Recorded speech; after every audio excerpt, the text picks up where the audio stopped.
In today's video, I am going to teach you how to create an email thread with your sequence in Hubspot. Email threading is helpful because it keeps your follow-up messages grouped in the same conversation as the first email. Instead of your next sequence email looking like a brand new message in someone's inbox, it appears as a reply in the existing thread. That can make the outreach feel more natural and easier for the recipient to follow. To begin, log into HubSpot and look at the top navigation bar. Go to Sales, and then select Sequences. This takes you to the area where your automated sales sequences are stored and managed. Next, locate the specific sequence you want to update. Click the name of that sequence to open it. Once it is open, click Edit.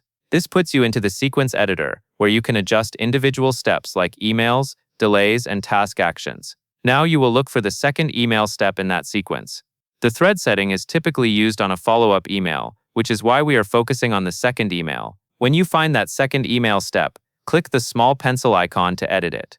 This opens the email settings and content options on the right side of the screen. In the right panel, find the option labeled Thread to Previous Email.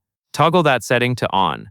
Turning this on tells HubSpot that this follow-up should be connected to the email that came before it, so the messages appear in one conversation. Right after that, you will see a drop-down menu for how the thread should be created. Select Reply to, Subject of Previous Email. This ensures the subject line matches the earlier message and formats the follow-up like a reply, which is what creates the threaded look in most inboxes. Once you have selected that option, click Save at the bottom of the side panel. This saves the changes for that specific email step. Finally, to apply your updates to the overall sequence, go to the top right and click Save and Replace. This confirms the sequence should use your newly updated version moving forward.